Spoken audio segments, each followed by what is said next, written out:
As a preface to the video you're about ready to watch, I may get questions in the comments, so I thought I'd nip it in the bud.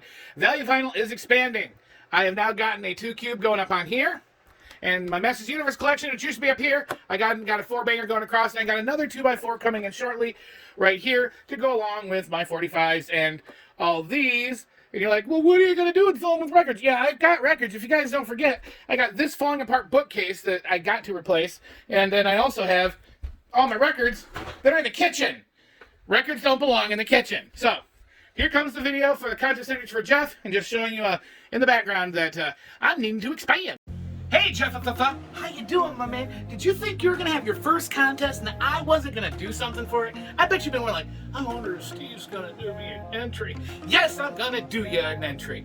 It just took me a little bit to get around to it. Had a lot of things to do, but Jeff, you've been awesome. You've been a great friend to me for a long time. You've helped me discover a lot of great music. I am going to do a contest entry. Now, first question is old and new, right? Oldest record in collection, recorded, newest. I can guarantee you that I have some shellac 78s that are like turn of the century, 1900, 1910. But I don't have them in my discogs. I don't really know how old they are. So what I can do is show you the oldest record I know of that's on the collection. And it is old as you can possibly get. It doesn't get older. And the recording that's on it was actually recorded way before on a shellac 78.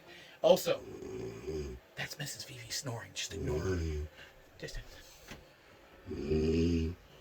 I can't stop her. So, anywho, I'm going to have you see this record right here. In 1949 was the very first year that 45s were made, period. And this is number 0002, What a Fool I Was, Eddie Arnold. Does not get older than that when it comes to a 45 RPM record. And of course, that was an older recording from a 78. So that is the oldest. All right, Brie, I'm going to head over here and meet me over at the other side. Walk. Don't trip on the dog. We're trying to walk here. Okay. So, next up is the newest. I got some records like the Squar and all that, but you know what? They're kind of it's a re-release. It's not really new. I got a lot of re-releases and reissues that are like 2021, but that's not new material. The newest record I have that's of new material is from the group The Third Mind. I have a 2 record set here.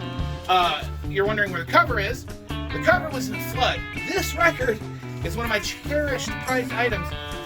Steve Carlson, last year in 2020, got this brand new, and it was not that much later, very soon afterwards, Flood. And so this is one of the records where the cover was destroyed in the flood. He was gonna throw the records out, but he gave them to me. And so I am going to reproduce the cover for it, but The Third Mind from 2020 is my most recent records of new music. Thank you, Steve Carlson.